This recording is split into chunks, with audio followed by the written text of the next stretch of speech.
Bonjour à tout le monde et bienvenue au rendez-vous de presse quotidien en ligne de la Commission européenne. Et merci de nous suivre également en direct sur Europe by Satellite. Nous sommes le lundi 29 mars. Nous avons quelques annonces à vous faire avant de vous passer la parole pour vos éventuelles questions.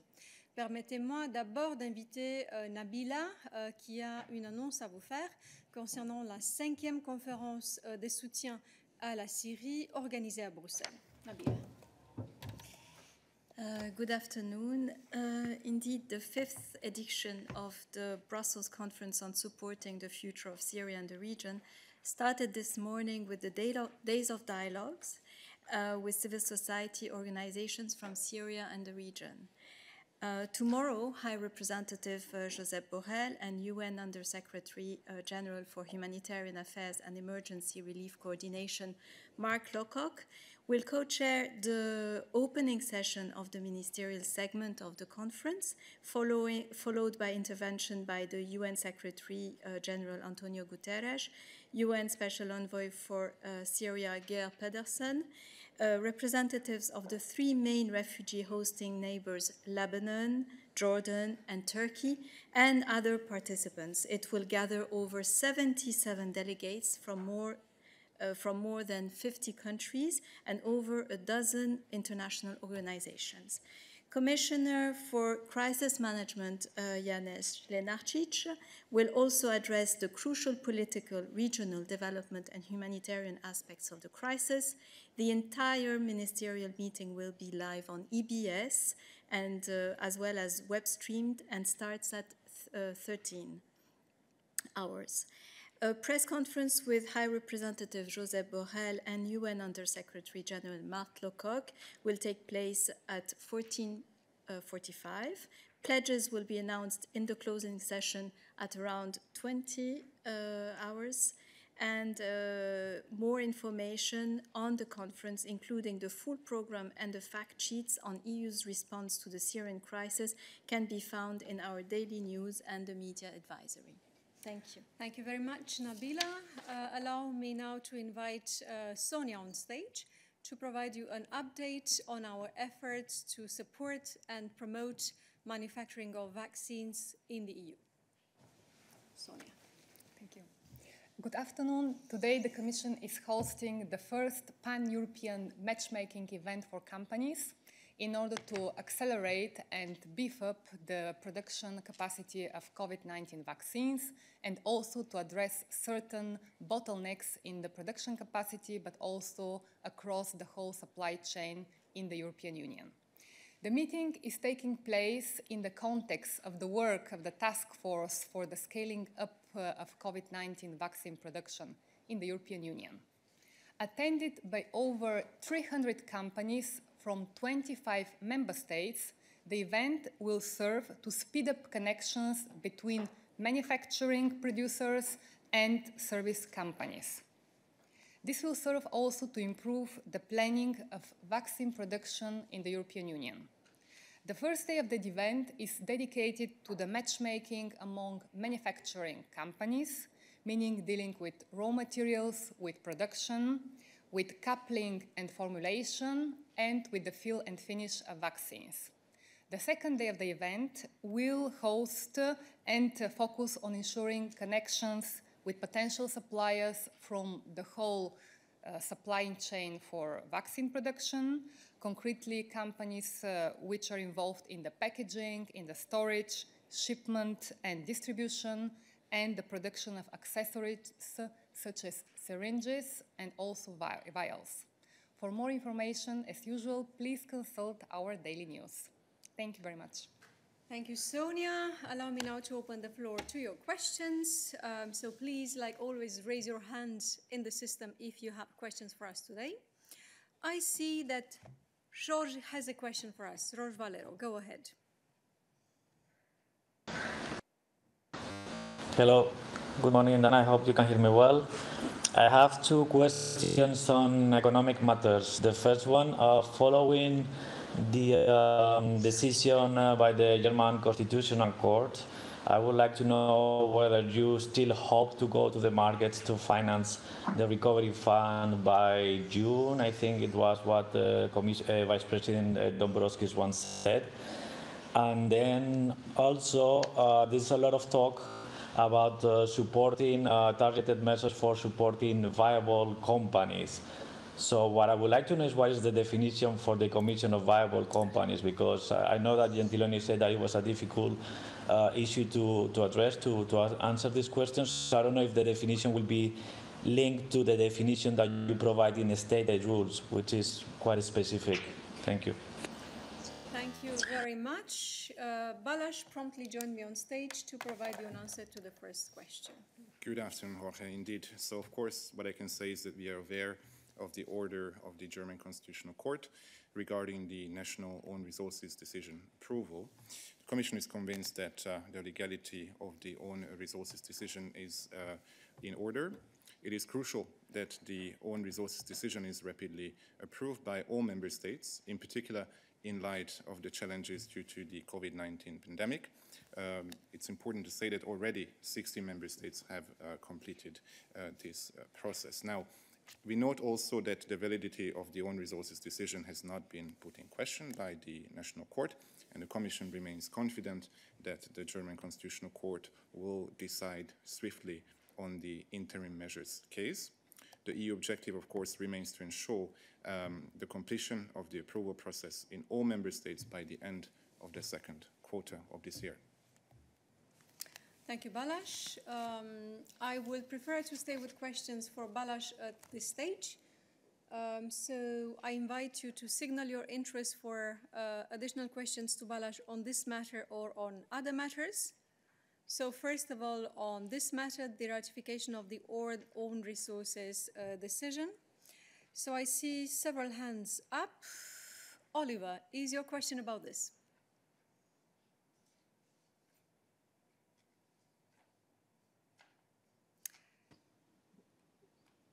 Oliver, are you there?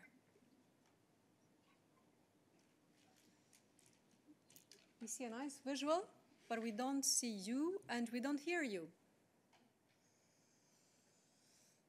So in the meantime, while Oliver gets his connection sorted, I will invite Eric to ask his question. Eric.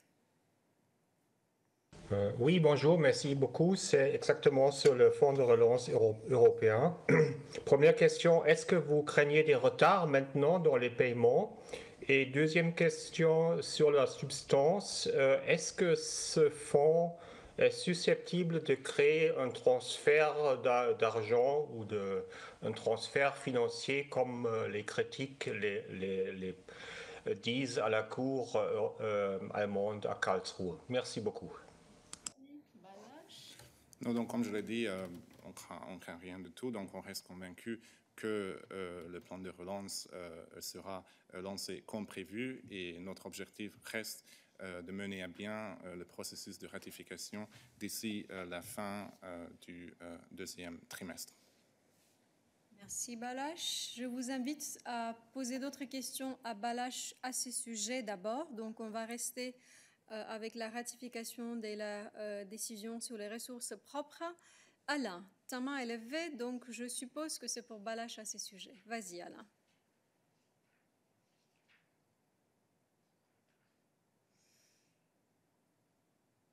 Alain. Je ne pense pas qu'on soit connecté avec Alain.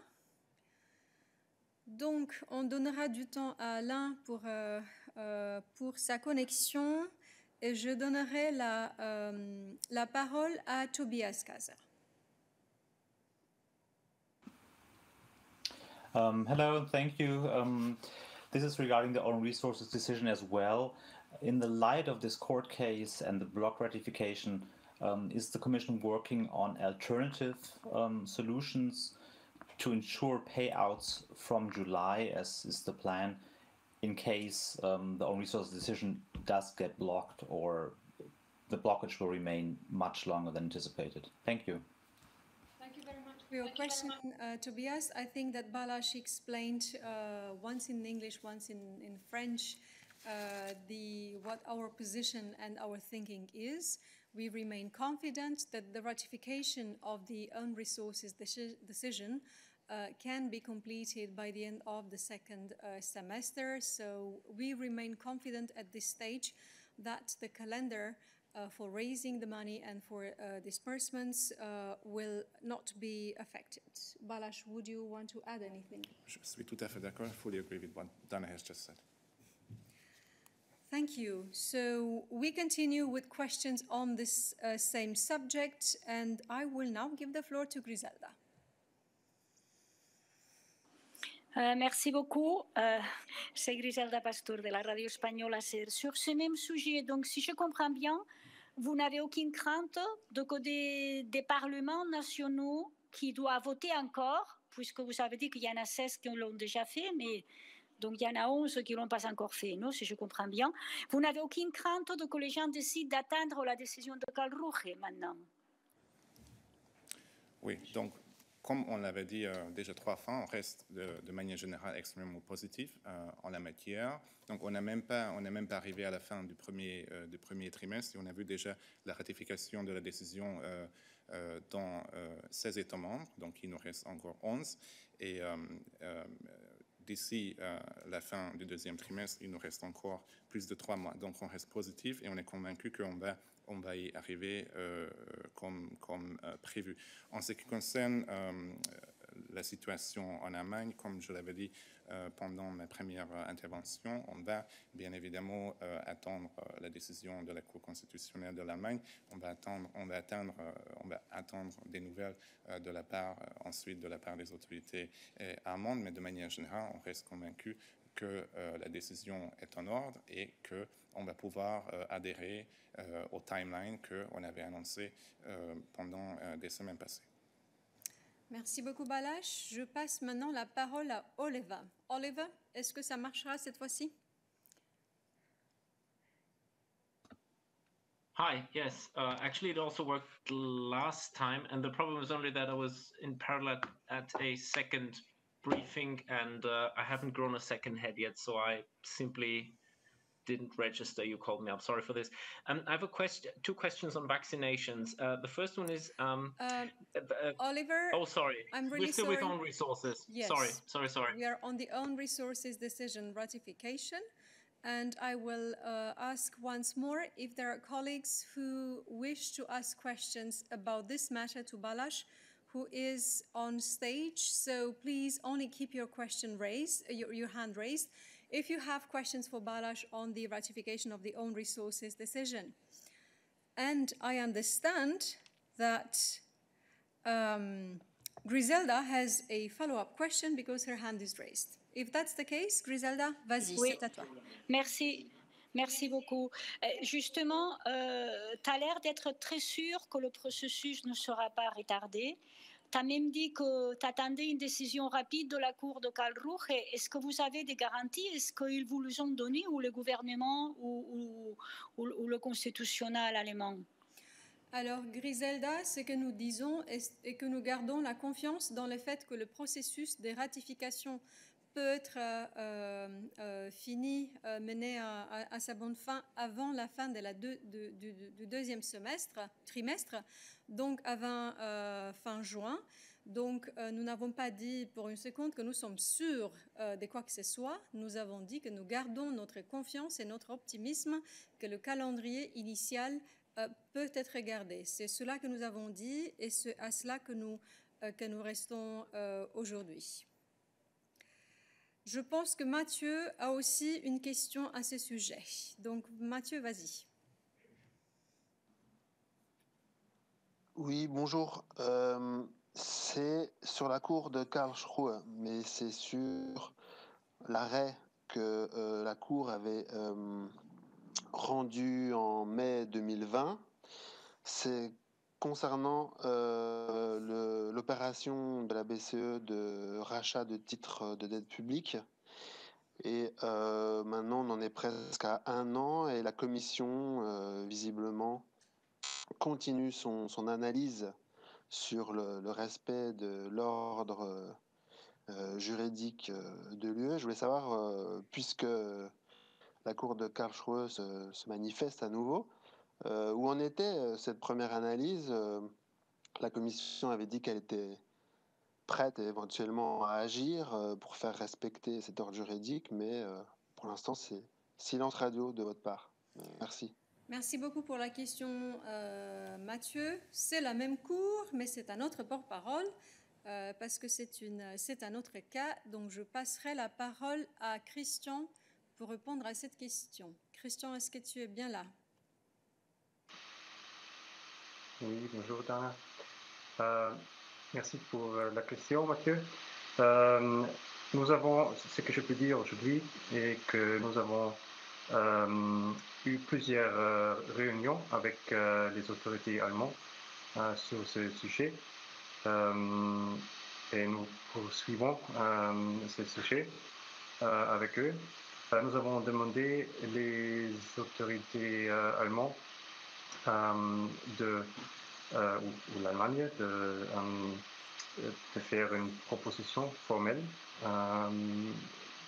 de la manière d'assurer que l'Allemagne est en compliance avec la loi européenne sur ce sujet. La Commission a reçu une lettre de la part de l'Allemagne le 23 février et en ce moment, nous analyserons cette lettre.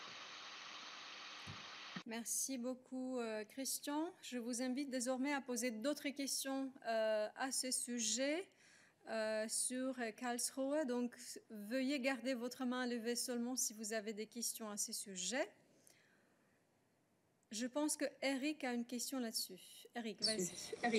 Oui, j'ai une question de suivi.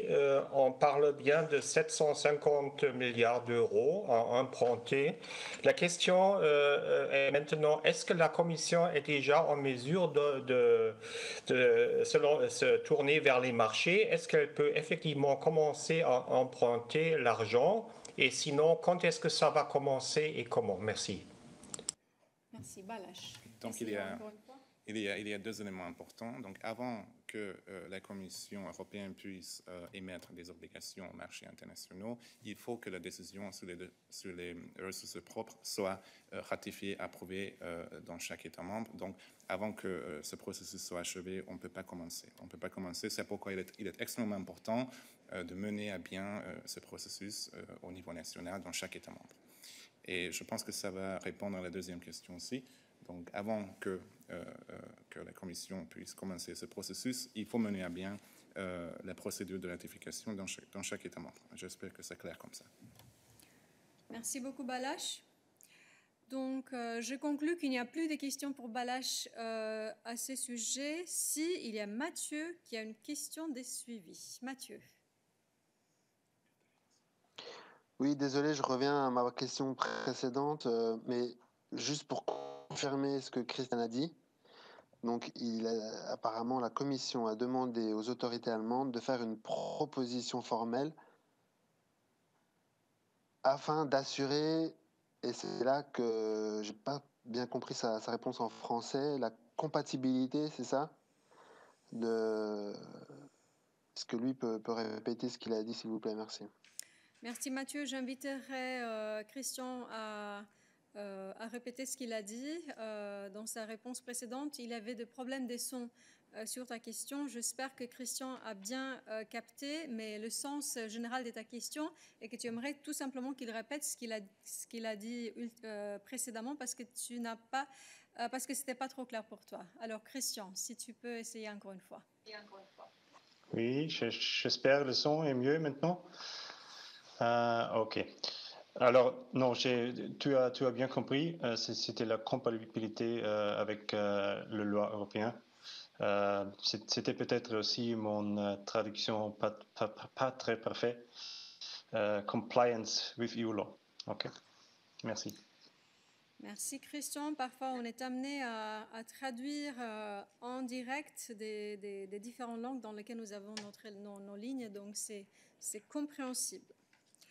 Bon, merci. Je pense que nous avons épuisé les sujets sur la décision ressources propres Et donc, je vous invite désormais, puisque Balázs est sur le podium, de poser d'autres questions à Balázs sur les autres sujets qu'il couvre. Si vous en avez des questions pour lui, et je pense que Cataline avait sa main levée depuis longtemps et a patiemment attendu. Donc, Cataline, your question to Balázs. Your question to Balázs, please. Yes, thank you, Donna. My question is about the guidelines of the reconstruction and recovery and resilience facility. The European Parliament last week adopted a resolution in which it called on the European Commission to finalize the guidelines before the 1st of June. Otherwise, it threatens to bring the Commission before the European Court of Justice. I am wondering whether the Commission will fulfill the demand of the European Parliament, or would rather take a risk to be brought before the court. Thank you very much. Thank you. Balázs, please. Indeed. Good afternoon, Kathleen. So, of course, we take note of the European Parliament's resolution on the application of the rule of law conditionality mechanism. As a little reminder, the Commission has been calling for an effective conditionality mechanism since 2018, when the proposal was originally presented. And of course, in this context, we highly welcome the interest and the dedication that the European Parliament has shown. Now, another reminder, the objective of the conditionality mechanism is to protect the Union's budget in the case of breaches of the principles of the rule of law by the member states that affect or seriously risk affecting the sound financial management of the budget or the financial interests of the Union. The application of this mechanism will be fair and objective, and it will also ensure equal treatment of member states. Now, the Commission is already in the process of preparing these guidelines, which will set out in more detail how the Commission will apply the regulation. An important point as well is that the guidelines will be finalized after the judgment of the Court of Justice, as we have said before, so as to incorporate any relevant elements stemming from such a judgment. And the most important part is that we've already begun monitoring possible cases, and this has been said by the President herself on many occasions. So any breach occurring from the 1st of January onwards will be covered. No case will be lost from the 1st of January onwards. Thank you, Balázs. I will now invite you to raise your hand if you have additional questions for Balázs on the questions that he covers. There are no additional questions for you today, so thank you, Balázs.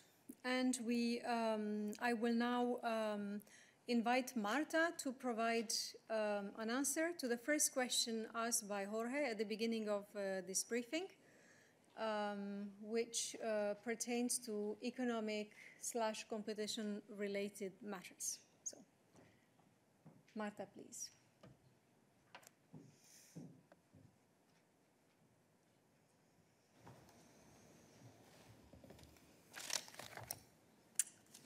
Thank you very much, Dana.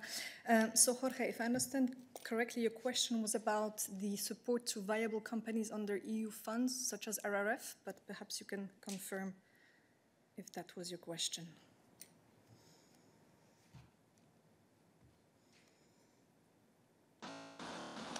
Hi, yes, so the question was the definition of viable companies. I know that it's a tricky issue, and even Commissioner Gentiloni, and I don't know if you said that it would be difficult to define what is a viable company, but if I'm not wrong, there is some sort of definition in state aid rules. So I don't know if it would be the same definition of what is a company in difficulties applied for, let's say, the for this period of the recovery, and in the same context of the Eurogroup discussions and ECFIN discussions. Thank you. Yes, thank you very much. Of course, you are aware that indeed, when it comes to the recapitalization of companies, the state aid temporary framework adopted on the 19th of March 2020 applies, and this has been now applied over the last months, and you have seen decisions taken on this basis. When it comes to the possibility to use EU funds, for example, ERRF for the support to companies, then of course here state aid rules fully apply as well. For the limited number, let's say, of measures that do constitute state aid and require individual approval, the Commission has said that they will treat them as a matter of priority, so in terms of assessment and providing our reply. This process is separate from the assessment of the recovery and resilience plans, but will run in parallel. The Commission is available to provide guidance to Member States already during the conception phase of the plan, including on state aid aspects. In this context, we have already published 11 state aid guiding templates, which are technical documents intended to help Member States design their measures in the framework of the recovery and resilience plans, in line with Commission guidance, of course. Those are regularly updated as well, if needed, to provide additional guidance. There's also a functional mailbox and a dedicated phone number for queries from Member States. And in any event, the Commission has committed to assess within 6 weeks the possible plans from receiving the completed notification from Member States. Thank you. Thank you very much, Marta. I will now invite you to keep your hand raised if you have questions for Marta on the matters that she covers.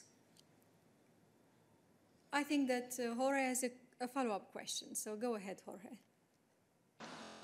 Yeah, very quick follow-up, sorry. So then the definition of a viable company, what will it be? So, because I mean, there is one that it's if the losses are greater than 50% of subscribed share capital, for example. I don't know if that would be what Member States will use as a reference, or it would be something else, I don't know, considering other indicators linked to the, I don't know, the economic situation after the pandemic or at this stage of the pandemic. I'm afraid on such a specific question, I will have to come back to you. Yeah, thank you. We will do that after this midday briefing. So please keep your hand raised at this stage if you have questions for Marta. Indeed, David's hand is raised. So David, go ahead. Thank you very much. Marta, can you provide us an update on the national plans, recovery and resilience? How many countries have sent a draft, if there is any that have sent a formal plan, and so on? Thank you very much. Thank you, David. So indeed, we are still in intensive discussions with all Member States on the preparation of their recovery and resilience plans.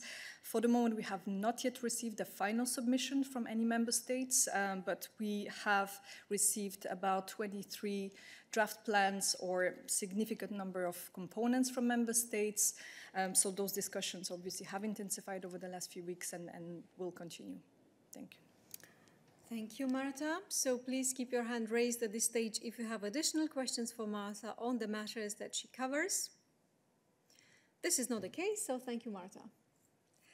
So in this case, I will go back to Oliver, who attempted to ask a question, but which was about a matter different from the point we were handling at that stage.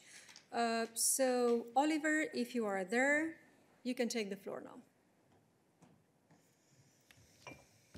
Hi, thank you. 2 questions on vaccination. The first one, there was an interview in La Libre on, I think, Friday or Saturday with the man in charge of the Wallonia vaccination effort, and he said that so far only BioNTech Pfizer has provided health authorities with a sound scheduling for the vaccine deliveries. So neither AstraZeneca nor Moderna and Johnson & Johnson not yet have delivered any reliable schedules for deliveries. Are you aware of this problem? Because this, of course, throws a spanner into the works of all the national vaccination programs if they don't really know when they can plan shipments to arrive. So that's the first question. The second one is on the green certificate. So, I mean, if somebody else has vaccination questions, maybe you want to split it. I'd like an update on where we are with the green certificate. So just a general point, if you're still confident you're going to reach the summer target, which, you know, steps you're taking and so forth. Thank you. Thank you very much, Oliver. Indeed, we will stay with the first question about the delivery of vaccines.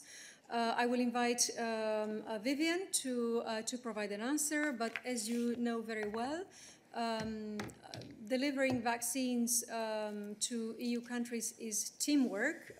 The European Commission has certain clear responsibilities as to what it does in order to ensure that those deliveries are happening, but the member states are in charge for the detailed planning of deliveries in contact with specific companies. But I will give the floor to Vivian to elaborate on that. Thanks, Dana, and thanks indeed, Oliver, for the question. So where we are is that by the end of the last week, we can confirm that we had 88 million doses delivered to the European Union. Out of those, 64.5 million doses have been administered already. When it comes to the question you asked specifically about the contacts between the member state and the companies, because the delivery on the contracts, of course, is something which does not go through the Commission then when it comes to the actual doses arriving in the member states. That is something where the contacts are directly between the member states and the companies. We are, as you know, following this very closely in general in the Health Security Committee, in the Steering Board, in the various other council formats, and these issues are being discussed between the Commission experts and the member state experts. You refer to also to the general targets of where we are. Indeed, we believe that with the estimations that we have from the companies, when it comes to the second quarter, we are talking about more than 300 million doses that would be delivered. Those come from the 4 companies that our medicines agency has approved. And we see that here we are talking about more than 300 million doses, which would allow us to live up to this target that we've set to ourselves, that is to have 70% of the population vaccinated by the end of the summer. Thanks. Thank you very much, Vivian. So we stay with vaccines and vaccination questions at this stage, so please only keep your hand raised if you have questions about the subject. So Moses' hand is raised. Moses, go ahead. I have also 2 questions about the same as Oliver's.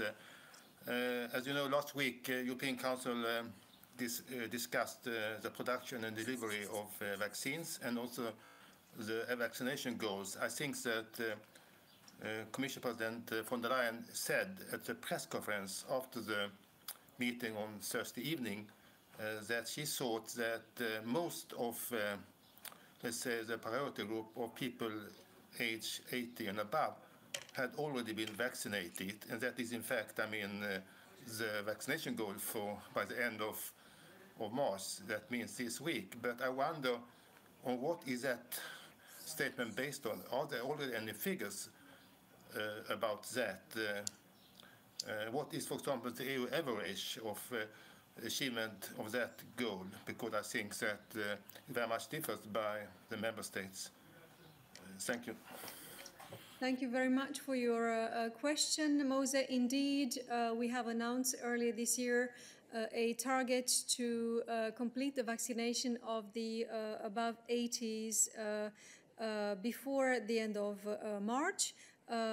We still have 2 days to first of all gather all the relevant data from all member states, and we are planning to indeed to provide you an update on these important targets of this priority category, which is among the most vulnerable ones to coronavirus.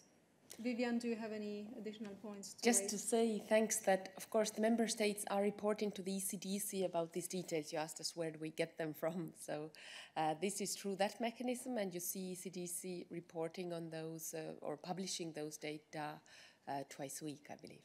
Thanks. Thank you. So we continue with questions on coronavirus vaccines and vaccinations. So please only keep your hand raised if you have questions about this topic. I see Thomas's hand raised. So Thomas, go ahead. Yes, thank you. Over the weekend, thousands of people went to Serbia to get their vaccine because they have an excess of vaccines there, and the procedure is remarkably quick and easy. And this is pretty big in the region because people came from Montenegro, Bosnia, even Croatia, North Macedonia. So it's also what I would call a successful communication action, and they kind of recreated Yugoslavia. So I have two questions. One is what's happening with the delivery of European vaccines to the Western Balkans through COVAX. I've seen the press release with the figures about Moldova that is in the midday. I've seen Commissioner Varelli's Twitters yesterday about Kosovo, but yeah, there weren't no figures on Western Balkans on your press release today. And then a more political question. I mean, this kind of things with Serbia giving vaccines everywhere, and they're not European vaccines, and the European Union struggling. I'm not suggesting this is the EU fault. I mean, we know the problems with getting vaccines, but aren't you in an uncomfortable position vis-a-vis the Western Balkans? Doesn't it put you in a tight spot? Thank you.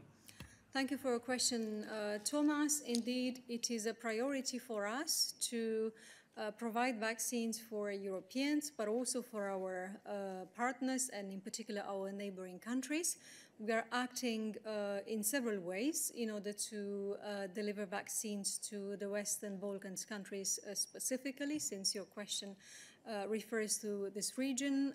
One of these routes is COVAX, because as you know, we are one of the big supporters and funders of the COVAX initiative. And the second one is by simply sharing with them on a bilateral basis from the European Union directly to those countries. But Anna will provide you more details about that. So thanks very much, Thomas, for the question. Indeed, as Dana has already mentioned, the Commission is actually working very hard to be able to deliver vaccines secured also under the EU's advanced purchase agreements for our Western Balkan partners. This would, of course, primarily be addressed to medical workers and other vulnerable groups. Discussions are still ongoing, so at this stage we are not able to go into the details. But of course, we are discussing also, of course, with the manufacturers that need to agree also to this redirection. But as Dana rightly pointed as well, you know that from the start, when it comes to access to vaccines, we have always advocated for a multilateral approach, and this is why the EU and Team Europe as a whole, so together with the member states and also with the European Investment Bank, we are one of the biggest contributors to the COVAX facility. We have mobilized 2.2 billion euros in order to make sure that vaccines can be delivered also to those that most need it. You know that the objective is, of course, to deliver over 1.3 billion doses for the lower middle-income countries. We very much welcome. You've mentioned, of course, the deliveries that took place over the weekend. It was this Sunday to Montenegro, but also to North Macedonia and to Kosovo as well. So these were the first deliveries through COVAX that arrived to these three partner countries. In all cases, it was 24,000 doses from AstraZeneca. Maybe just to recall that also Albania and Bosnia and Herzegovina have also received already their first doses through COVAX, and this is something, of course, that we very much welcome, because we still maintain that, of course, COVAX is the best mechanism that we have in order to deliver on the international vaccine solidarity. But of course, as we've mentioned earlier, we're also working indeed to be able to deliver as soon as possible EU-funded vaccines under the advanced purchase agreements for the Western Balkan countries. And maybe you will recall, of course, that the Commission had already adopted adopted a package of 70 million euros in December 2020 in order to be able to cost the funding of these vaccines. So work is ongoing to be able to deliver as soon as possible. Thank you, Anna, and allow me to recall you indeed that this is a major priority for President von der Leyen as well. Over the weekend, she had phone calls with leaders of Western Balkan countries precisely to discuss about the delivery of EU-funded vaccines to those countries to support the vaccination of healthcare workers and that of vulnerable groups at this stage. As to your first question about Serbia, well, my general answer is that cooperation and support among neighbors is always good, and we remain focused on what we do to help our neighbors vaccinate. Thank you. I think that Thomas has a follow-up question, so if that's the case, go ahead, Thomas. Oh, not anymore? Okay, so no follow-up question any longer. So please now at this stage keep your questions for Anna on this matter if you can. So do we have any additional questions on this matter? James, his hand is raised. So James, is it about that? Is it about that? I mean, it's about vaccines and the UK-EU negotiations over the vaccine. Just allow me to once more if anyone else has additional questions for Anna on deliveries to Western Balkan countries. This doesn't seem to be the case, so thank you, Anna. And James, go ahead with your question. Yeah, thanks, Dana. I was hoping you could give us an update on the ongoing negotiations between the UK and the EU over vaccine supplies, AstraZeneca, possible export bans. I understand that there was meant to be some discussions over the weekend. I'm not sure if they went ahead. When are you talking next? What are you going to talk about? And what happens next? Thank you. Thank you very much, James. There are no updates that we can provide at this stage regarding the talks between the UK and the European Commission on the matter of vaccines deliveries. As you are aware, last week we issued a joint statement emphasizing our interest in continuing discussing about finding ways out which are win-win and which rely on cooperation and the delivery and the maintenance of supply chains which are beneficial for the two partners and for the rest of the world. There is nothing else that we can announce other than what we have been saying since, that talks continue. And they cover a broad range of matters regarding vaccines and vaccine production. They're not limited to one specific vaccine or to one specific manufacturing site, but they're very broad and they pertain to our general cooperation and joint work on vaccines and supply chains.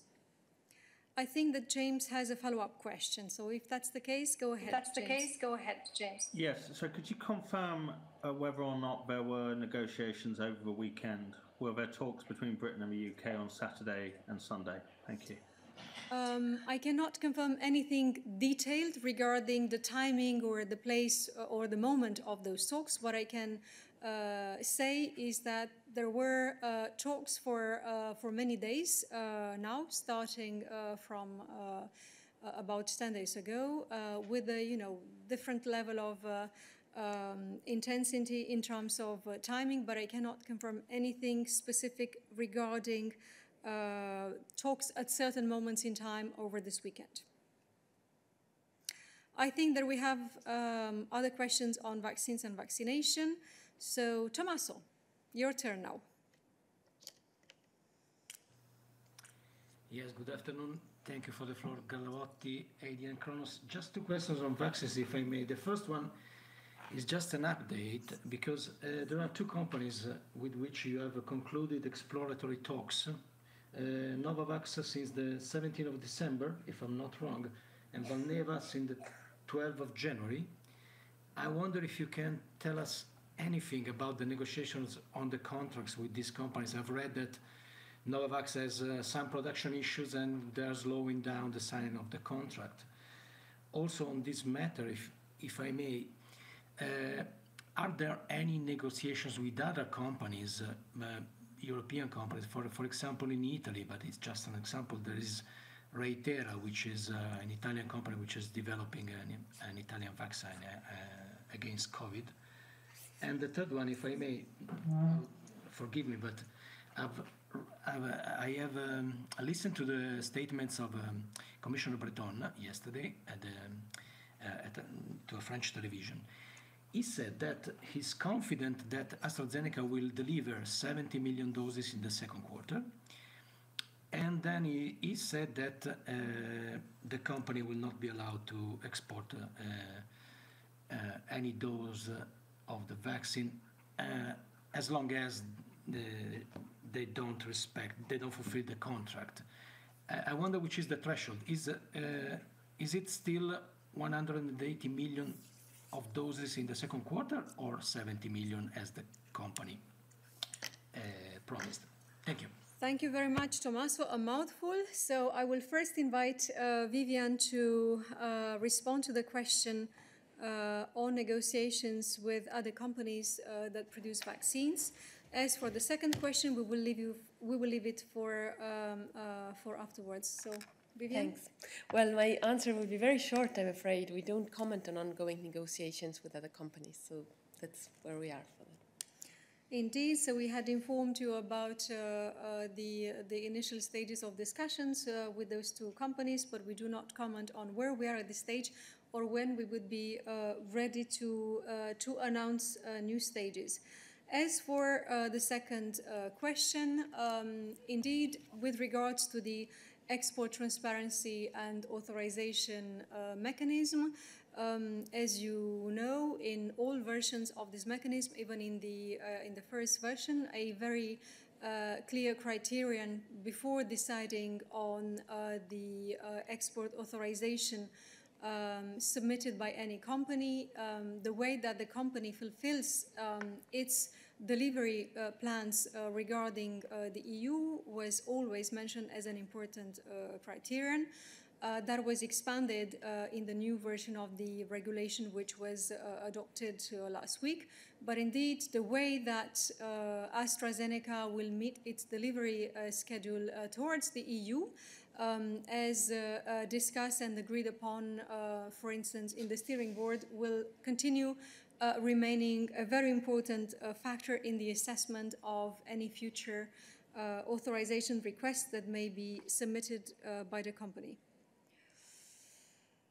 So thank you for that. I will now give the floor to Isabel for additional questions on vaccines and vaccination, which would be for Vivian. So, Isabel. Bonjour, moi j'avais une question sur les 29 millions de doses qui ont été comptées en Italie. Je voulais savoir, il y a eu des annonces en France hier soir sur une partie de leur usage et le fait qu'une partie en revenait à la France. Je voulais justement savoir si vous aviez plus d'informations précises sur la manière dont, à qui ces doses étaient destinées. On disait 13 millions pour COVAX et 16 millions pour l'Union européenne. Est-ce qu'on est sûr? Est-ce que vous avez vérifié que les 13 millions sont bien pour COVAX? Et sur les 16 millions, est-ce qu'il s'agissait en fait des doses fabriquées à l'usine néerlandaise et qui attendaient finalement dans les frigos italiens le feu vert de l'EMA qui a finalement été donné vendredi? Voilà, je voulais un peu plus de détails là-dessus. Merci. Merci Isabelle. Viviane. Merci Isabelle. En fait, l'information que j'ai pour l'instant, c'est plus ou moins ce que tu viens de citer, c'est-à-dire que parmi les 29 millions de doses trouvées en Italie, on parle de 13 millions de doses pour COVAX et 16 millions de doses pour les pays membres. Pour nous, ce qui est très important, évidemment, c'est d'avoir ces doses délivrées vite et efficacement où ils doivent aller. Pour COVAX, faut même pas répéter notre position. C'est très important pour la Commission européenne et pour l'Union européenne de voir que les pays qui sont actifs dans COVAX reçoivent leur vaccin. En ce qui concerne les délivrances pour les pays membres, pour nous, c'est ce qu'on a vraiment tiré attention dans nos contacts ces derniers jours avec la compagnie, c'est l'importance de transparence en ce qui concerne la délivrance de ces doses. Merci. Merci beaucoup. J'invite désormais David à poser sa question. David. Oui, merci. Chaque fois que j'entends le mot transparence, j'aimerais poser d'autres questions, mais je vais éviter parce que j'ai bien compris que la transparence est un concept assez incohérent dans la question vaccin. Deux questions, si je peux. La semaine passée, pendant une audition à la Cocobu, la directrice générale Gallina a annoncé la publication de 2 contrats en plus avec les sociétés pharmaceutiques. Elle avait dit espérer publier avant la fin de la semaine. Je voulais savoir où on est et quelles sont les 2 sociétés. Deuxième question à propos des négociations avec le Royaume-Uni. Le Premier ministre italien Mario Draghi, dans une conférence de presse vendredi, était très clair en disant que la négociation, c'est sur des millions de doses qui ont été produites et qui sont stockées, ont été produites en Belgique et aux Pays-Bas et qui sont stockées. Donc il faut décider si elles vont au Royaume-Uni ou si elles vont à l'Union européenne. Je voulais vous demander si M. Draghi se trompe. Merci beaucoup pour la question. Permets-moi de te répondre à la deuxième partie de la question qui se réfère aux négociations avec le Royaume-Uni. Je prends note de ce que tu dis que le Premier ministre italien a dit là-dessus. Permets-moi de dire que nous ne commentons pas sur ces commentaires concernant les négociations et nos contacts, en fait, nos discussions avec le Royaume-Uni. Je peux seulement répéter ce que je viens de dire, ce qui est que nos discussions avec le Royaume-Uni sont beaucoup plus larges, ne se concentrent pas uniquement sur un vaccin ou sur un site de production, même sur un cycle de la partie de production, mais que ça couvre de manière plus générale notre coopération sur les vaccins dans toutes ces phases et avec l'idée de s'assurer qu'il y a des supply chains, des lignes de production stables et qui bénéficient les 2 partenaires. Mais c'est tout ce que j'ai à dire à ce sujet pour l'instant et nous ne pouvons pas donner plus de détails. Sur la première partie, oui. Est-ce que tu as des choses à ajouter, Viviane? J'ai des choses à ajouter, merci beaucoup. Effectivement, nous avons publié le vendredi les 2 contrats avec BioNTech Pfizer et avec Moderna sur notre site web de la Commission européenne dans notre objectif, évidemment, de continuer avec la transparence. Merci. Voilà ce qui répond à la question sur la transparence. Merci beaucoup. Je pense que maintenant, Quentin, il a une question. Quentin. Oui, bonjour, est-ce que vous m'entendez? Oui, tout va bien, vas-y. Oui, super. Tout va bien, vas-y. Oui, alors c'est un peu un follow-up de David, Isabelle et de James. Sur les négociations qu'on peut avoir avec le Royaume-Uni, est-ce qu'on peut savoir qui représente la Commission européenne? Est-ce que c'est Madame Gallina? Est-ce que c'est Est-ce que c'est Monsieur Breton, pardon? Est-ce que c'est Emine van der Leyen? Enfin, j'ai un peu du mal à savoir de quel niveau on est là actuellement. Merci. Merci beaucoup pour la question, Quentin. Les contacts se passent à des multiples niveaux. Donc, je n'ai pas de précisions à apporter sur qui exactement est dans ces discussions. Il y a des contacts au niveau des fonctionnaires, des civil servants, comme on dit en anglais, mais il y a aussi des contacts à d'autres niveaux. Donc, ça dépend du sujet en discussion et de la nécessité de le traiter à un certain niveau. C'est cela qui, en fait, qui détermine la présence des 2 côtés. Je pense que maintenant, Verena a une question. Verena, on this very subject? Yes. Hi. Thanks for giving me the floor. Can you hear me? Yes, all good. Yes, go ahead. All good. Super. I wanted to follow up on Isabel's question, or rather on your answer, Vivian. You said that 13 million were going to COVAX and 16 million were destined to the member states. I was wondering, were you referring to the information by the company, or is that verified information as it is now? Because Commissioner Breton said on Friday that it wasn't verified and he couldn't confirm that information. That is one thing. And the second thing is we're 2 days away from the end of the quarter, and I was wondering if you could say that AstraZeneca will indeed reach its goal of 30 million doses in the first quarter. Thank you. Thank you. When it comes to the figures that I was referring to, these are effectively the figures that we received from the company, AstraZeneca. Now, when it comes to the first quarter, indeed, where we are is that we have received 88 million doses. We have 64.5 million which have been administered. We have 2 days to go, as Dana pointed out just a little bit earlier. And the way we see it is that, of course, we now have the, when it comes to AstraZeneca, yes, we are all aware of the difficulties, but we also have now the new authorization by EMA for the Halix plant in the Netherlands, which we would hope that this would, or we would expect rather, that this would also increase the flow in the coming days immediately. Thank you, Vivian. Tommaso would now want to ask a question. I take it it's also for you on vaccines. Tommaso, go ahead. Yes, hi, thank you for the floor. Tommaso Lecca, AG News Agency. Actually, the question is on Green Pass. Shall I ask it now? I think we have completed the series of questions for Vivian on vaccines and vaccination today. I do not see any other hands raised. Oh, Joe, sorry. I will prefer to take Joe first, because I assume it's about the subject which we are discussing, and then I will give you the floor. Joe, go ahead. Thank you, Donna. Sorry to interrupt as a very late hand. So we're talking about transparency. You've kind of said we're going to be transparent in everything we do. Could you tell us what DG or what commissioner is looking after the UK talks, please? Is it Kyriakidis in health, or Breton in the internal market, or just what cabinet is looking after these talks? I don't want to know who's in the talks. I just want to know what cabinet is looking after them. Thank you. Thank you for the question, Joe. Vaccine deliveries and cooperation with partners is teamwork at the European Commission.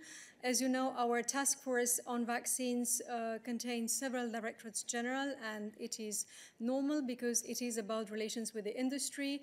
It is about delivery schedules that companies submit. It is about authorization of sites in relation to EMA. It has multiple dimensions, and this is why you will always have several structures from the Commission that are part to those talks or that contribute to those talks and inform them.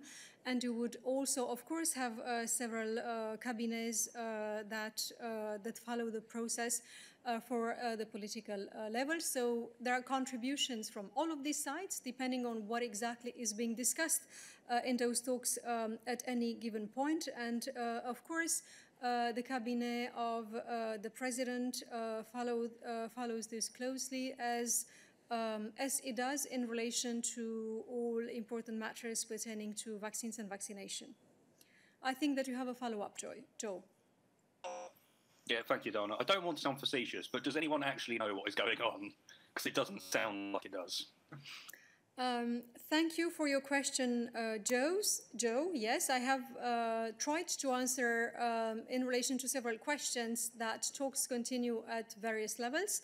And we are not in a position to give a running commentary about specific talks, people, meeting place, and dates that are taking place, because we are not doing that once talks continue on any matter that we are dealing with. But yes, there are things that are going on. There are discussions that continue, and there are people who are involved from various sides and who follow this very closely. Thank you. I think that we finish now with questions related to vaccines and vaccination, and we have a series of questions regarding the green certificate. So I do remember the question from Oliver first about the state of play on the digital green certificate. So I will give the floor to Christian to answer that one. Yes, thank you, Dana. So, of course, our common aim is to have the digital green certificate rolled out by June. And that means both from a legal and from a technical side.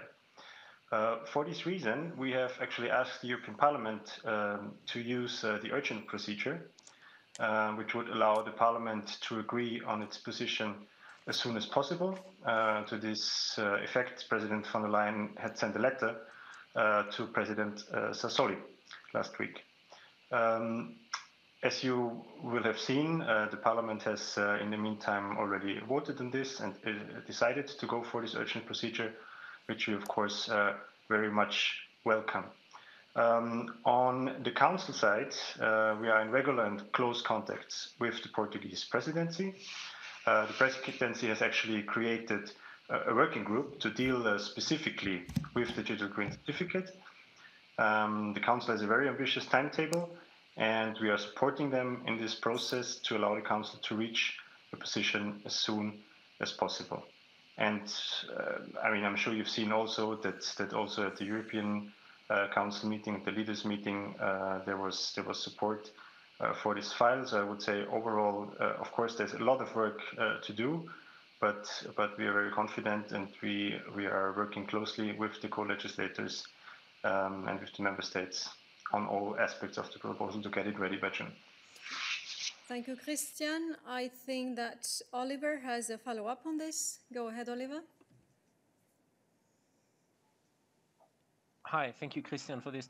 You said you want to have it finished and operational by June. You mean by end of June or by the beginning of June? Because so far I was under the impression it's July. And then secondly, how is it going to work? There's going to be a sort of a digital interface that you create so that any vaccination certificates member states are developing already now could talk to each other, and it would be a unified thing. Who is building this, the IT backbone? Is it done in-house, or are you sourcing it out to private companies? Because that would then, of course, raise data protection issues and so forth. And we've seen here in Belgium, for example, that private companies are sometimes a bit overwhelmed in organizing anything related to vaccination campaigns. Thank you. Thank you, Oliver. So I hope we're not going to have a philosophical discussion about when does summer start. But yes, Christian, go ahead on the timing and then also on the gateway. Indeed. So I'll state by what I just said. So the aim is to have it rolled out by June from both the legal and the technical side. So I'm not gonna start into diving into whether it's beginning, mid, or end of June. We want to have it rolled out by June. And obviously, the aim is to have this, or the purpose of this is to have everything available for the summer. On the question of data protection and the more technical side, I mean, I would point to Johannes, who can explain this in a bit more detail, but it's very clear, as we have already put in the proposal, that of course this is very much a proposal that will ensure that data protection rules are 100% respected and data is not even transferred between the authorities. But I would point to Johannes to explain this, please. Thank you. And Johannes is duly connected and he will complete. Thank you, Dana. Thank you, Christian. Hello, Oliver. So while the political work is ongoing, I don't know, can you see me? Yes, we can. All good. Because my picture... Oh, no, not anymore. Okay, so while the political work is ongoing, of course, the technical work also continues together with the member states. Is the Commission working, as you know, in the e-health network and on the specifications, and we will then put forward, as also already explained when we proposed the certificate, let's say the technical specifications, which are based on the trust framework outline, which is online. And these specifications in the form of an implementing act can then be adopted once the legal act is adopted. In parallel, we are building the gateway. That's what you referred to, and I'm happy to explain in a second how this will work. And then, of course, the member states also need to implement the various steps on their side.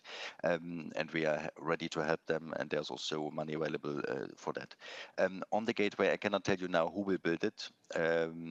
That is a procedural step that I simply cannot share yet.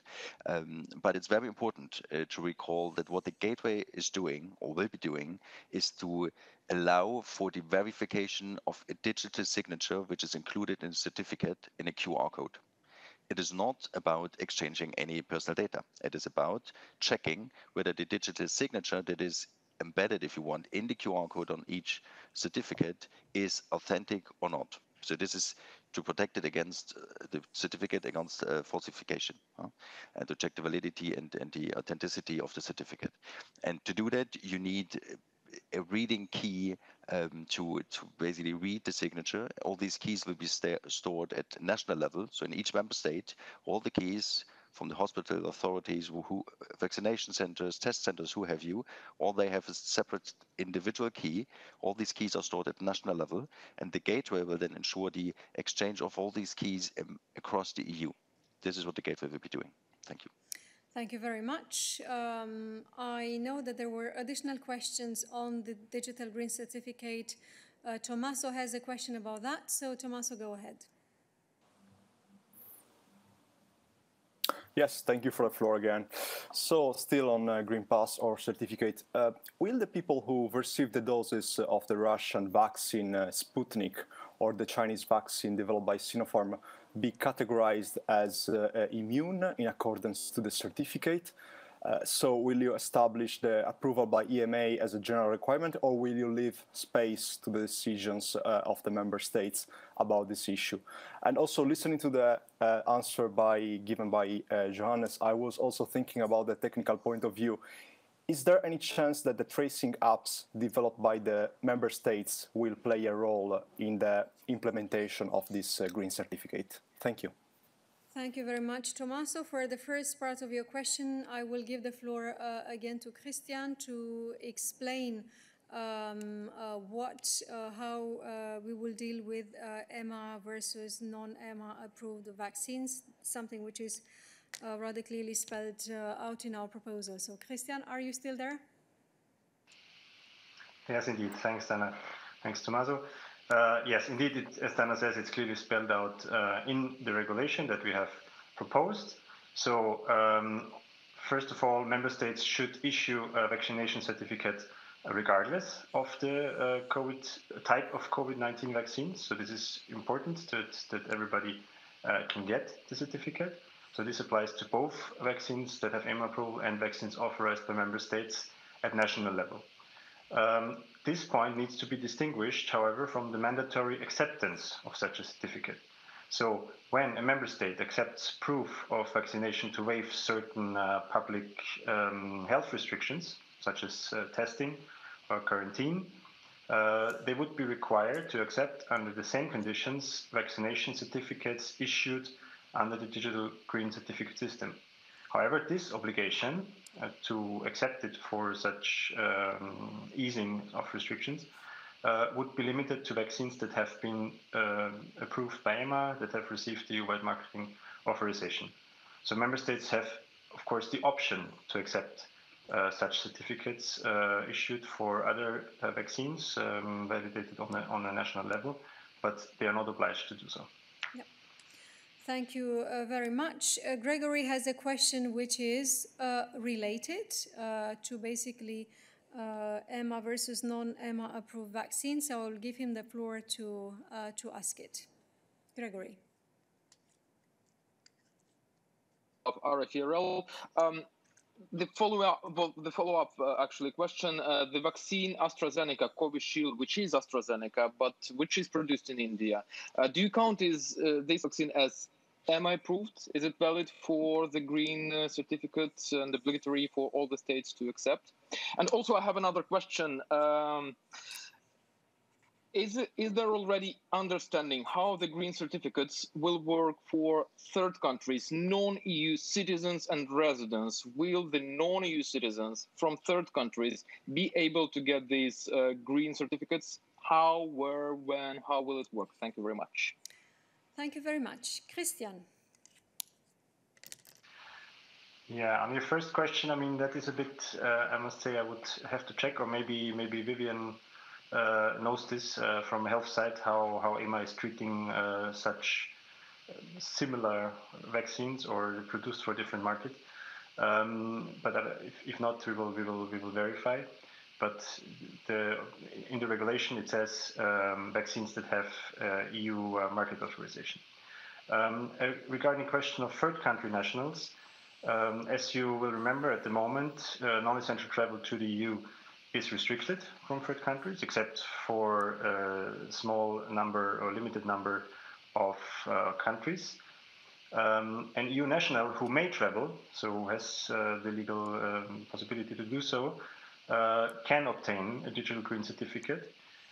This non-EU national could request the certificate at or from a member state he or she is traveling to, by providing all necessary information, including reliable proof of the vaccination he or she has received.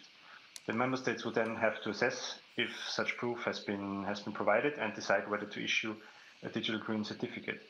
And then there's a second option, which is more for the medium term, foreseen in the regulation, which is that where the Commission is satisfied that third countries issue certificates in compliance with the specifications and systems which are interoperable with the EU system, the Commission can issue a so-called adequacy decision through an implementing act, which would then basically mean that certificates of this third country would be accepted in the EU under the same conditions as the digital green certificates. But this is something where we're not there yet. This is, as I said, something for the medium term.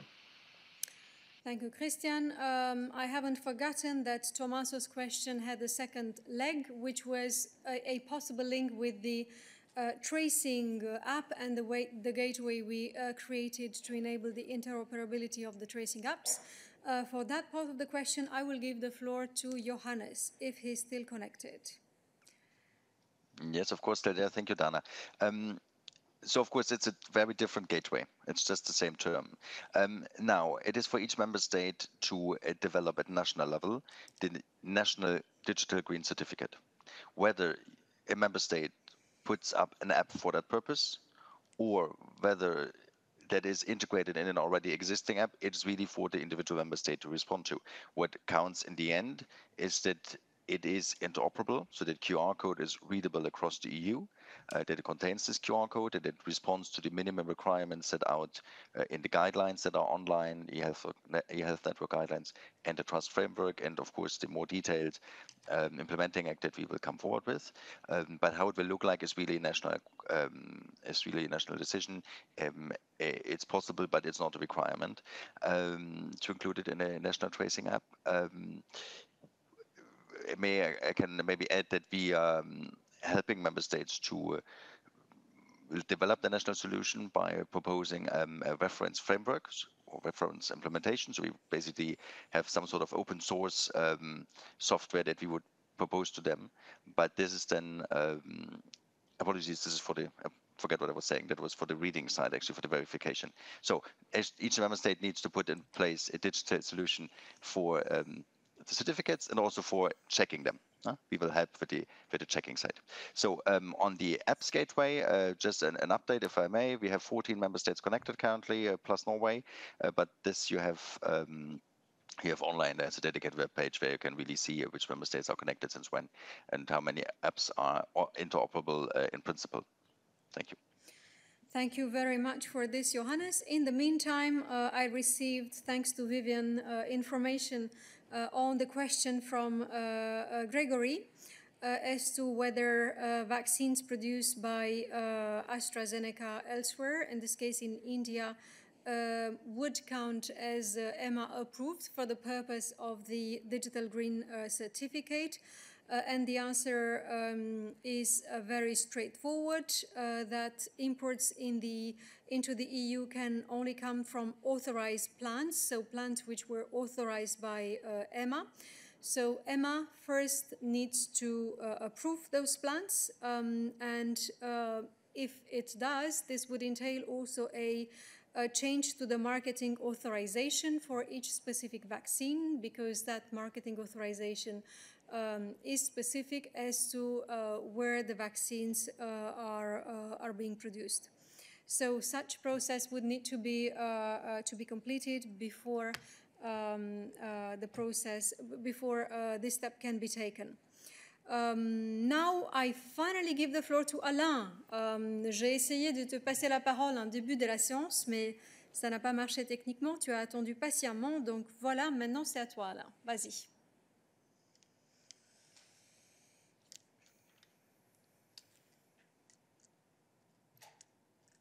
Est-ce que nous avons Alain?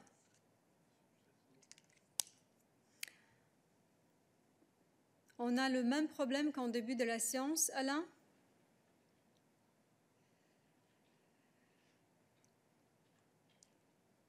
We try again.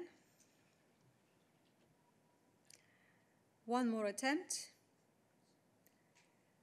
Nous ne t'entendons pas, nous ne te voyons pas, Alain. Donc, je donne du temps à mes collègues pour essayer de rétablir la connexion. Et entre-temps, on a deux questions. So, first of all, I will give the floor to Thomas.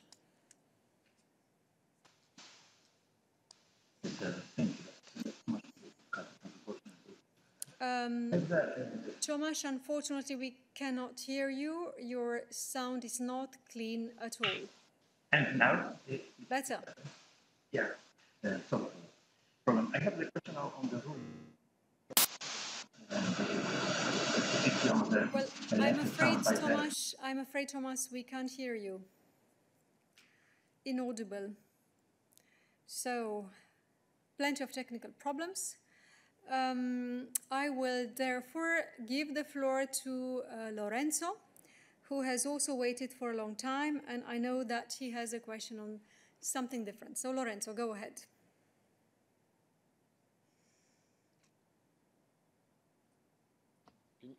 Okay, hello. Can you hear me? Yes, all good. Good, okay. Yes, I have a question on the green taxonomy, because there was a leak of the report that the GRC, the Center for Research in the European Center for Research is going to publish, and it is very clear that the GRC is actually not only saying that there's absolutely no problem with nuclear as a green investment. I mean, frankly, it looks like much more reassuring than a report that would be made by PR for the industry, the nuclear industry. Is absolutely incredible, I think. And my question is the Commission going to buy into this, to accept this position, which would clearly become a greenwashing of the taxonomy, which was meant to be against greenwashing. And in particular, there is one question that is, for me, absolutely incredible, is the idea that for the repositories, for the long, very long, like 100,000 years time span for the decay of nuclear radioactive waste.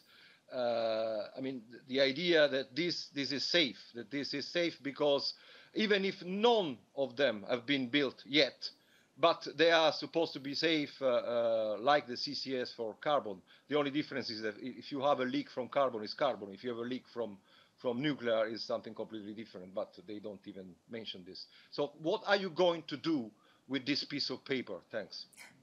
Thank you. Dan. Thanks very much, Lorenzo, for your question. Thanks also for your patience. I think, first of all, on the substance today, you mentioned at the very beginning of your question that this is a leak, so it won't come as any surprise to you that I don't have any comments to make specifically on the substance of that leak or of an unpublished document today. So that is, that's just to start off with. No comment on leaked documents, obviously. In terms of procedure, or what is going to happen now, that's something that I can explain. So I think you know well that the taxonomy regulation reflects a very delicate compromise on the question of nuclear energy. This is something that is well known. It's not a surprise. I think you have set out some of the points there in the debate. I think that while nuclear energy is consistently acknowledged as a low-carbon energy source, opinions differ notably on the potential impact on other environmental objectives, such as the environmental impact of nuclear waste, as you mentioned yourself. So we have requested the JRC, the Joint Research Centre, to deliver a thorough, independent, evidence-based report on nuclear energy and technology. We have asked them to we've requested them to look into this and to draft a technical report on what's known as the do no significant harm aspects of nuclear energy. Now, as to what is next, so once this document is published, what's next? It's important to point out that this is only one step in the process.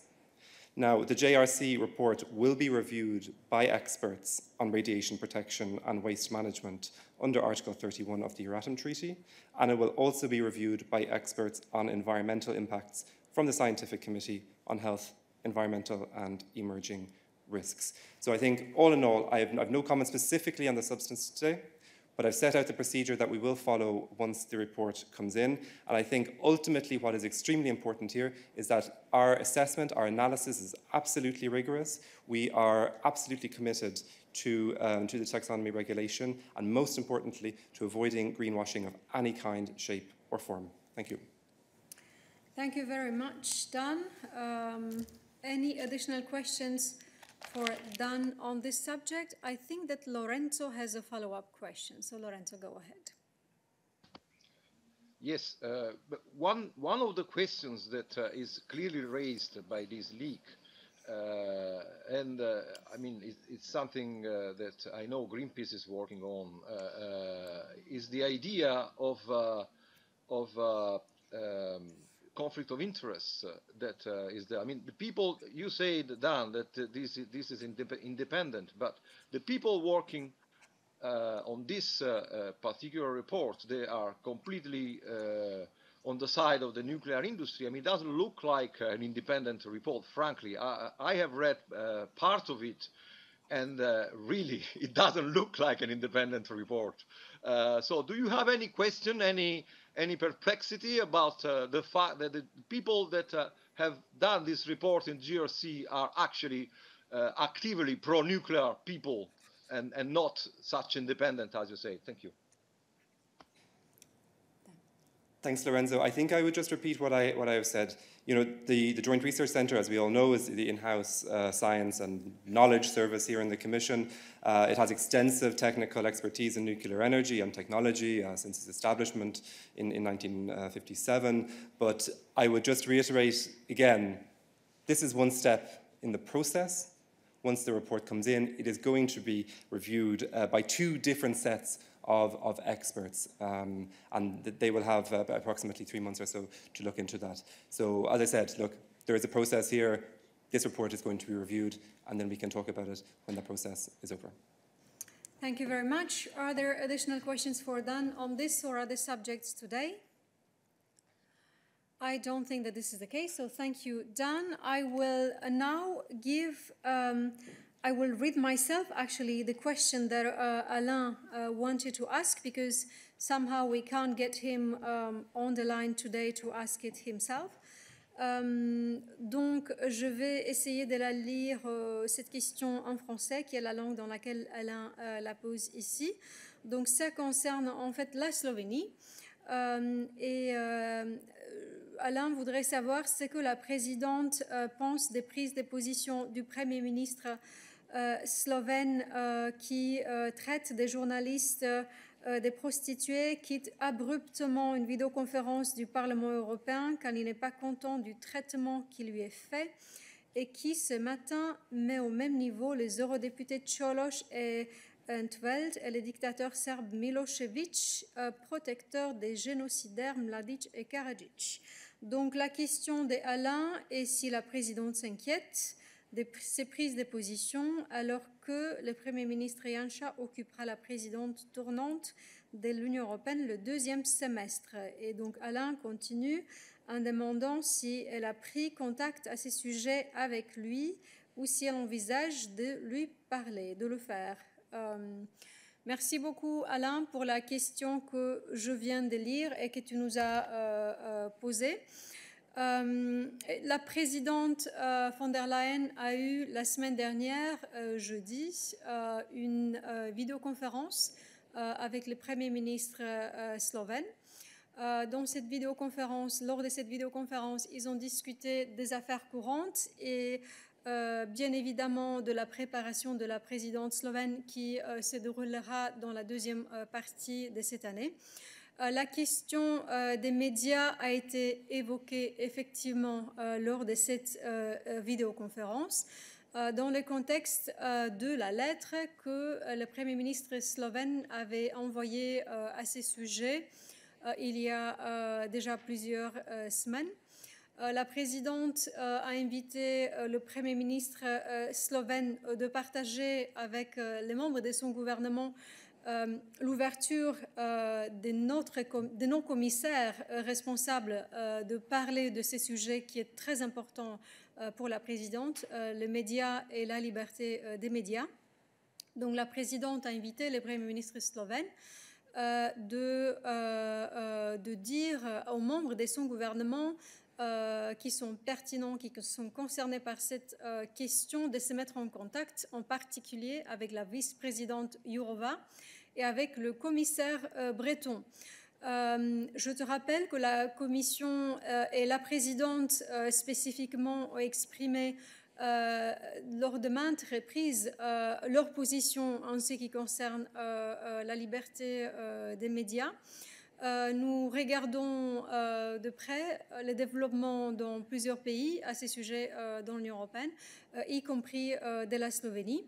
Et il y aura sans doute d'autres opportunités de discuter de cet aspect qui est encore une fois très important pour nous avec la Slovénie à tous les niveaux qui pourraient être pertinents. C'est tout ce que j'avais à ce sujet et je suis désolée que tu n'as pas pu poser ta question toi-même par vive voix. Je vois qu'il y a encore deux questions à ce sujet ou à d'autres sujets, ce n'est pas clair. Je pense donner maintenant la parole à Thomas qui, lui non plus, n'a pas pu s'exprimer à cause des problèmes techniques jusqu'ici. Thomas, vas-y.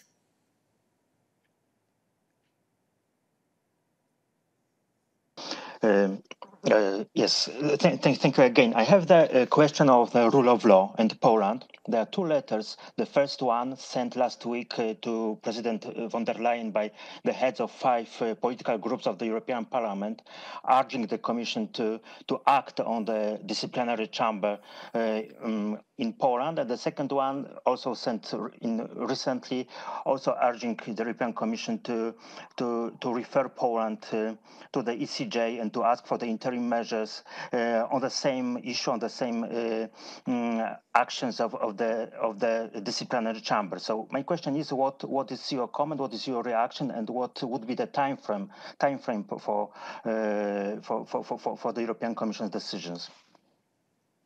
Thank you very much, Tomasz. I will invite Christian to connect and to give you the answer. Yes, thank you. Well, Tomasz, what I can say in this context is that we have a very clear position and we have taken decisive action also regarding the disciplinary chamber of the Supreme Court in Poland. We are, of course, following closely the latest developments, not least as regards Supreme Court judges and the case of Judge Tuleya. The Commission considers that Poland violates EU law by allocating allowing the disciplinary chamber of the Supreme Court to take decisions which have a direct impact on judges and the way they exercise their function. These matters include, among others, cases of lifting of immunity of judges with a view of bringing criminal proceedings against them. The mere prospect of having to face proceedings before a body whose independence is not guaranteed creates a chilling effect for judges and can affect their own independence. Therefore, as you might remember, on 27th of January, the European Commission sent an additional reasoned opinion to Poland regarding the continued functioning of the disciplinary chamber. Poland had 1 month to take the necessary measures to comply with EU law. We received the reply. As the guardian of the treaties, you can expect the Commission to take swift and decisive action to follow up. More specifically, on the 2 letters that you mentioned, yes, we have received the letters by the group leaders in the European Parliament, and we will, of course, reply in due course. And we are also aware of the other letter that you mentioned, as it is has been made public. I can only repeat that we are determined to defend the rule of law in Poland and to find solutions to the issues at hand. Thank you very much, Christian. So I will now invite you to keep your hand raised if you have additional questions on the rule of law situation in Poland for Christian. I think first, yes, that Tomasz has a follow-up. So Tomasz, go ahead. Yeah, you've mentioned is facing the imminent risk of being detained already in mid-April. So my question is, from the formal point of view, procedural point of view, is the European Commission able to take any decision or no decision or to decide on the matter until the mid-April, despite of the fact there are not physical college meetings in forthcoming 2 weeks? Thank you. Christian? Yes, we are always in the position to take important decisions if that is necessary. So I will, of course, not go beyond what I said, that you can expect the Commission to take swift and decisive action. But basically, the answer to your question is yes. Thank you very much. We stay with the situation on the rule of law in Poland, so please keep your hand raised only if you have such questions. And indeed, I think that David has a question on that. So David, go ahead. Oh. David? Sorry, it's on Slovenia, not Poland. Good. So then we finish with Poland first. So Catherine, it's your turn. Hi. Hello. Hi. My question is to Christian about the swift and decisive action that you've repeatedly said that the Commission will take. The MEPs, the leaders of the 5 main political groups, are writing to you specifically because they have lost patience with the Commission and your failure to take swift and decisive action. And also the letter from legal scholars is requesting further action and not being, refusing to be bowed by the delaying tactics of the PiS government. So there are suggested actions in the letter that was sent by the civil society organizations and legal scholars. Are you going to act on this? Because we've reached the stage where the damage that will be done will be irreparable if it is not dealt with now with urgent application of legal measures. So what exactly is, how would you describe effective swift and legal action? Because that's what the MEPs are calling for, effective action, which means immediate action. Thank you, Catherine. Christian. Thank you, Catherine. Yes, and I would like to be very clear here. The Commission has already taken decisive and also swift action, But let us not forget that we are in the area of legal proceedings here, which require certain steps, which require certain deadlines, where we have to follow certain procedures, and that we are doing, and you can be assured that the Commission will continue to take decisive action also in the future. Let me underline that we have sometimes taken unprecedented steps to address the serious threats to the rule of law in Poland. We have been using and will continue to use all the tools available at the European level. This includes, speaking concretely about Poland, 3 infringement cases that are already with the court, 1 that is ongoing, and 2 interim measures requests. We have, of course, political dialogue, which is another important element that we always need to keep open. We have the new rule of law report, which is also an important element with all member states. And we have, in the case of Poland, for the first time ever, activated the Article 7 procedure. Speaking of the letter from the European Parliament, let me remind you also that defending the rule of law is, of course, a joint responsibility of the European Parliament, of the Member States, and of the Commission. And we will continue to work with the other institutions and to use all the tools at our disposal to uphold the rule of law in Poland and in all our Member States. Thank you, Christian. I will check if there are additional questions on the subject of Poland. Yes, Catherine has a follow-up. Go ahead, Catherine. Yeah. Christian, you said that you've taken decisive action, but it hasn't really been very swift. I mean, and the judgment that the Court of Justice made last year has been ignored by the Polish government. So how can you have a dialogue with a government that completely ignores the European Court of Justice? And what does that say about this is not just the Polish question, this is a question about a government that will punish judges if they apply European law. This is an existential issue for the European Union, surely. Thank you, Catherine. Christian, one more try. Well, I'm not sure I have much more to add to what I already said. I can only repeat that, and maybe explain a little bit, that if you think about the case at hand here, when we talk about legal proceedings, we're at the very final stages with having already received the reply to the reasoned opinion. We always had very short deadlines to ensure or to take into account indeed the urgency of the matter.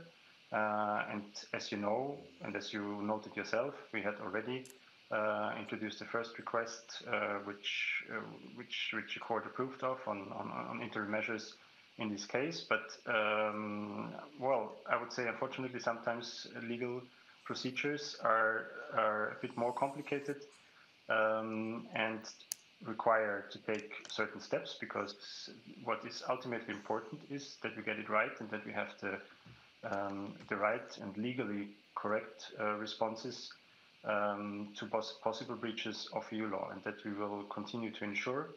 And as I said, and I'll repeat once more, you can expect decisive and swift action from the Commission also in the future, and specifically on this case. Thank you very much, Christian. I will now give the floor to David, if there are no additional questions for Christian on this point. His question refers to Slovenia, so the subject we dealt with previously. And I also have a follow-up question from Alain before. So Alain actually asked whether the President, well, what does the President think? Donc, pardon, je lis la question en français comme Alain l'a écrite. Que pense la présidente de la façon de faire donc du Premier ministre slovène, des comparaisons qu'il a faites et des insultes contre des eurodéputés? Donc voilà, ça c'était la question que je lus de Alain. Alain, nous n'avons pas de commentaires à faire sur des échanges ou la tonalité des échanges entre des politiciens. Je peux seulement te dire que quant à la présidente, elle préfère et elle prône un dialogue constructif et respectueux entre les politiciens et entre tous les partenaires.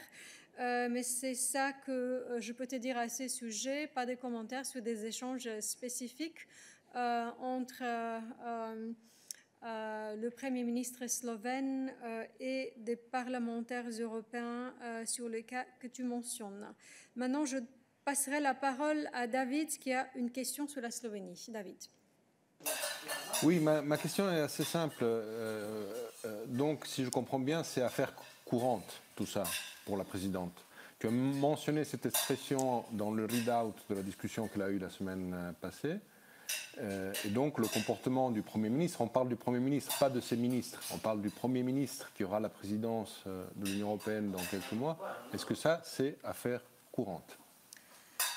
David, j'ai expliqué il y a quelques minutes que la présidente a eu cette vidéoconférence avec le Premier ministre slovène jeudi et qu'ils ont parlé de plusieurs choses, qu'ils ont parlé des affaires courantes, virgule, de la préparation de la présidence slovène qui aura lieu dans la deuxième partie de l'année, virgule, et effectivement la question des médias, de la liberté des médias, surtout dans le cadre du dialogue qui était lancé à ces sujets entre la présidente et le Premier ministre slovène, dialogue qui était ouvert entre autres par la lettre que le Premier ministre slovène a envoyée à la présidente à ces sujets il y a quelques semaines. Et donc, dans ces contextes, la présidente a aussi évoqué la nécessité de regarder des choses de près, de rester en contact là-dessus et a suggéré au Premier ministre slovène d'informer ses collègues, les ministres de son gouvernement, de se mettre en contact étroit avec les commissaires responsables de la question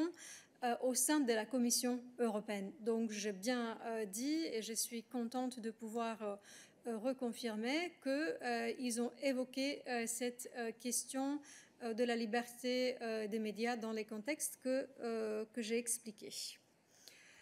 Voilà, je pense que ça clôt ces sujets. Non, il y a David qui a une question de suivi. David, vas-y. Oui, parce qu'on a entendu la présidente commenter abondamment un président américain qui a utilisé des occasions. Il a mis en danger la démocratie américaine. Mais quand c'est un président américain, on peut commenter. Quand c'est un Premier ministre européen, on ne peut pas. Et ça, franchement, je ne comprends pas. Parce qu'à un certain moment, vous donnez de la légitimité à ces comportements. Vous les permettez. C'est la normalité, c'est un débat entre politiciens. Non, là, il y a un Premier ministre qui donne de prostituées aux journalistes et on a un Premier ministre qui accuse deux députés de se comporter comme Milosevic. On est, je pense, dans un cas assez particulier et vous le classez comme débat entre politiciens.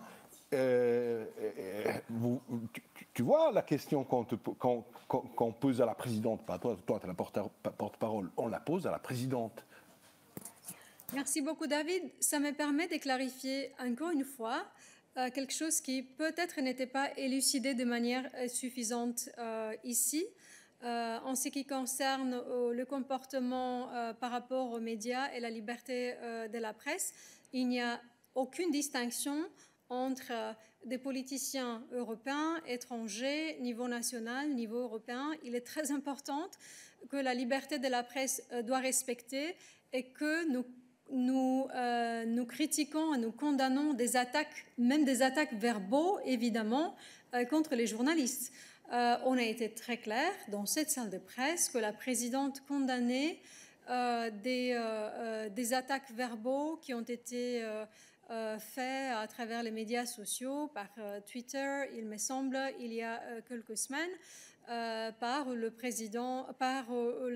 Premier ministre slovène. Donc on a été très clair que la présidente condamnait la violence verbale contre les journalistes et qu'il était important que tous les politiciens respectent la liberté de la presse et ne menace d'une aucune manière les journalistes. Donc, merci de m'avoir permis encore une fois, de clarifier ça de manière incertaine. Je pense que maintenant, nous avons une autre question de la part de Thomas. Thomas, vas-y. C'est sur un autre sujet. Sorry, I will be very quick. I was looking for the Yansha case and I stumbled on other people with interesting opinions.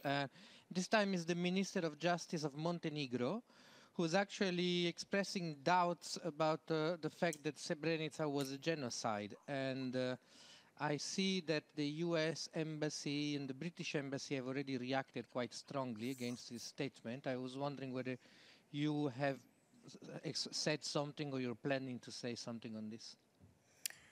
Thank you very much, Thomas. The expression interesting opinion belongs to you. It's not the words that we would be using. No, I think absolutely not. Many thanks, Thomas, for the question. I think that it is well known that the European Union rejects and condemns any denial, relativization, or misinterpretation of the genocide in Srebrenica. Last year, we marked the 25th commemoration of the Srebrenica genocide, one of the darkest chapters of modern European history. It is high time that all political leaders in the region lead the way in honoring victims and promoting reconciliation. The European Union is a union of values. Denial of well-documented and established facts about wartime events, including war crimes or revisionism, contradict the most fundamental of those values. Thank you very much, Anna. Are there any additional questions for Anna on this subject today? I do not see any. Are there any questions for us today on any other topic? This doesn't seem to be the case, so thank you very much and see you tomorrow.